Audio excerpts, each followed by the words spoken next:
Você sabe que toda terça-feira o presidente Lula faz uma live, né? A conversa com o presidente, sempre de manhã, por volta das 8h30 da manhã. Hoje, entre tantos assuntos, ele defendeu que o voto dos ministros do Supremo Tribunal Federal sejam sigilosos. Essa fala no programa Conversa com o Presidente vem em meio a críticas, né, minha gente? As posições de Zanin, que foi indicado por ele para o STF. E muita gente dizendo assim, mas como assim? Foi indicado pelo Lula, mas tomou essa decisão que não condiz com o eventual posicionamento de Lula? Enfim, a gente tem esse trecho para você poder ouvir. O conselho é o seguinte, a sociedade não tem que saber como é que vota o ministro da Suprema Corte. Eu acho que o cara tem que votar, ninguém precisa saber, votou a maioria 5-4, 6-4, 3-2. Não sei ninguém saber, foi o Showa que votou, foi o Camilo que votou, porque aí cada um que perde fica com raiva, cada um que ganha fica feliz. Então, para a gente não criar animosidade, eu acho que era preciso começar a pensar, isso não é o jeito da gente mudar o que está acontecendo no Brasil. Porque do jeito que vai, daqui a pouco, um ministro da Suprema Corte não pode mais sair na rua, não pode mais passear com a sua família, sabe por quê? Tem um cara que não gostou de uma decisão dele. Quero ouvi-los, hein? Tá aí a importância da gente poder... Aliás, eu trago primeiro essa fala sobre... que bom, tá, já posso trazer a análise aqui de vocês. E aí, voto sigiloso? Leandro, eu sei que você acabou de falar, mas já vou fazer o Pague 1, Leve 2 com o Leandro Rezende. E aí, um voto sigiloso? Lula tá falando porque sentiu-se incomodado com os posicionamentos ou, de fato, essa é uma toada que ele defende há um tempo? O presidente da República está incomodado com a pressão que está sofrendo para fazer indicações a ministro do Supremo Tribunal Federal que respondam não necessariamente ao seu critério de confiança, né, mas que tenham ali algum respaldo, inclusive do seu eleitorado. Nessa última noite, nesses últimos dias, né, tem aumentado muito a pressão para que o Lula indique uma mulher negra para o Supremo Tribunal Federal. Uma pressão absolutamente legítima que vem de várias entidades da sociedade civil e que está incomodando o governo, está incomodando os petistas, que acham, né, um pouco ainda no rescaldo do governo Bolsonaro, que diante do que aconteceu no governo passado, esse governo de agora está imune a pressões, imune a questionamentos e a disputa política que é natural e inerente à democracia. Essa fala do presidente da República me parece que é uma resposta a esse contexto de pressão, uma grande insatisfação com o movimento para que o Lula, enfim, faça uma indicação agora que não se sujeite, né, a tantas críticas como a do Zanin, críticas essas que vieram da esquerda depois dos seus votos, mas que antes foram um pouco silenciadas, mas já se faziam presentes pelo fato do Zanin ter como grande feito na carreira ser advogado do Lula, né? Então tem um questionamento nesse sentido e isso incomoda o presidente da República que faz aí essa manifestação. Lembrando, o Lula foi eleito para esse terceiro mandato com a promessa, entre várias, de mais representatividade e mais transparência. E mais transparência não condiz exatamente com essa fala sobre o funcionamento do Supremo Tribunal Federal. Por mais que, e aí até eu consultei aqui um colega meu, né, um amigo meu advogado, para perguntar se existem outras Supremas Cortes em que o voto seja secreto. E aí ele me explicou que na Alemanha a decisão da Suprema Corte alemã, ela sempre expressa uma posição única da Corte. Os ministros decidem secretamente e apenas publicam a decisão final.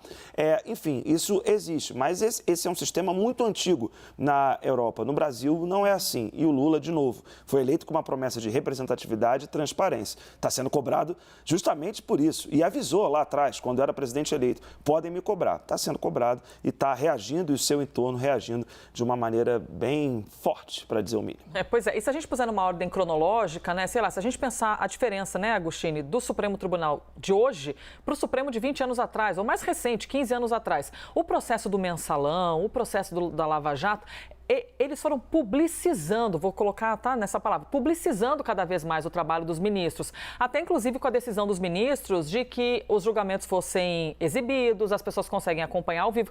Então isso foi criando cada vez mais esse tubo de ensaio de muito debate em cima de como é o voto de cada um dos ministros. Você avalia que faz algum sentido essa fala do presidente, Renata? Bem, faz sentido para quem gostaria de ter um acesso menor à decisão dos ministros, eventualmente tirar um pouco o Supremo Tribunal Federal do foco, mas retomando um ponto que Leandro deixou. Faz sentido em termos de transparência? Então, alguns elementos para a gente analisar aqui. Perfeito, Elisa, quando rememora a questão do julgamento do mensalão, porque ele foi considerado um divisor de águas em termos da atenção do público. Mas esse movimento de a população ter mais acesso ao que acontece no Supremo Tribunal Federal, ele tem como marco 2002. Então, 21 anos. Há 20 anos a gente já tem um formato parecido. A gente teria de levar lá para 30 anos para a gente ver um Supremo Tribunal Federal muito diferente. Porque em 2002, por iniciativa até do então presidente ministro Marco Aurélio Mello, que não está mais na corte, foi implantada a TV Justiça. E aí você começou a ter transmissões das sessões plenárias. Leandro, quando nos traz aqui, olha, existe alguma outra corte que tem voto secreto? E aí os exemplos são raríssimos, ele trouxe da Alemanha. Mas existem outras cortes que transmitem as sessões da maneira como o Brasil faz?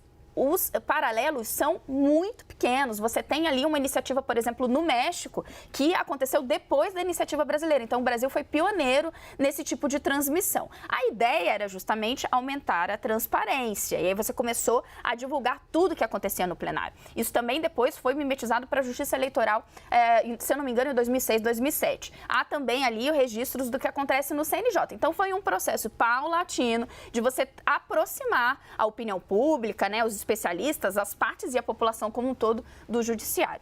Qual é o debate que se levantou? Há um ganho indiscutível em termos de transparência, mas, e esse é um debate já antigo, mas o fato de se transmitir exatamente o que acontece lá não faz com que os ministros sejam mais suscetíveis à pressão popular, não faz com que eles queiram fazer ali exibições maiores do que se deveria na hora de colocar os seus votos. Esses são debates que estão dentro do meio jurídico já há algum tempo. Quando a gente, vamos comparar com a Suprema Corte Americana, né? A gente, quando tem decisões ali muito importantes, a gente fica sabendo o que aconteceu, mas só depois do julgamento, né? Tem até aquele recurso que a imprensa usa muito, né, Elisa? Das ilustrações, muitas vezes, né? Aqui a gente não tem isso, porque a gente sabe, inclusive, como foi inclusive a discussão entre os ministros, né? Episódios ali que ficaram super famosos, pitadas de psicopatia por um lado, reclamações do outro, tudo muito isso bom. É televisionado. Então, esse debate existe. Para amarrar e te devolver, qual é a minha visão sobre Lula trazer isso à tona neste momento? Porque um dos indicados dele está no fogo, está sendo muito criticado, mas isso está em consonância com a plataforma que ele prometeu? Me parece que não. Eu até me perdi no tempo, 2001, a TV Justiça? 2002. 2002. Gente, nós estamos ficando velho demais. Porque passa muito tempo, ou seja, mais de 20 anos que já existe esse acesso ali, né? De quem quiser pode acompanhar pelo Mas canal. Você foi perfeita, porque o mensalão, de fato, é um divisor de águas. Porque foi ali um julgamento tão importante, muito denso, né? Eram muitos réus e estava emparedando o PT, o governo Lula, né? Tinha também outros partidos, personalidades envolvidas, mas era um escândalo que tinha muita importância para o Partido dos Trabalhadores. Pois é, ficou ali em foco, né? Trouxe os ministros como se fossem quase artistas ali, protagonizando um grande debate público, enfim, é o Supremo Tribunal Federal. Larissa Rodrigues, e aí essa fala de Luiz Inácio Lula da Silva, que vai reverberar, não tem jeito. Falou durante a live nesta manhã, disse que o voto deveria ser sigiloso e tudo mais, que as pessoas não deveriam saber, mas vem ali tentar colocar, né, apagar um pouco esse incêndio em relação às decisões de Zanin nos últimos dias. O que a gente esperava que ele falava, ele não falou, né? Que é a reforma ministerial, que estamos há 3 meses esperando. Mas trazendo para esse assunto, até me chamou a atenção que o Leandro falava, que ele foi eleito prometendo que iria responder às cobranças, e eu ainda acrescento que ele foi eleito no que ele chamou de uma base de toda a sociedade, né? Eu estou tentando lembrar o termo, como que ele falava, de que era uma... ajuda de diversos partidos. Depois, se alguém lembrar o termo que eles usavam... Frente ampla. Oi? A frente ampla? Frente ampla, era isso que eu queria falar. Uma frente ampla. Aí agora vem essa frente ampla cobrar e falar, vamos deixar então escondido como que é o voto do Supremo Tribunal Federal. Então, assim, contradiz não só a questão de ter prometido cumprir, ter prometido que poderia ser cobrado caso não cumprisse e ter prometido governar para essa frente ampla. Então, nessa fala dele, vem 3 quebras de promessa durante a campanha. Então, é isso, mas é aquilo, é sentindo a pressão. A gente até falou, quando teve ali a nomeação do Zanin, de que será que aquilo, depois de alguns votos polêmicos para a esquerda, em especial na questão da homofobia, será que aquilo não faria com que Lula se sentisse pressionado a nomear uma mulher ou uma mulher negra nesse sentido? Mas o que a gente vem vendo é que Lula está cada vez mais decidido que ele vai nomear quem ele quer, sem ouvir a frente ampla e sem ouvir, em especial, o próprio PT, que nesse caso não é uma frente ampla, é o partido que o elegeu. Então, as cobranças para que ele escute, em especial, os prováveis indicados, sendo uma mulher ou uma mulher negra e outras pessoas, vem muito do próprio PT, mas a gente escuta dentro do Palácio do Planalto e de pessoas do partido que Lula vai escolher de acordo com o que ele quer, sem ouvir a legenda, sem ouvir a frente ampla, em especial, pelo jeito, sem ouvir críticas, né? Porque não está aceitando.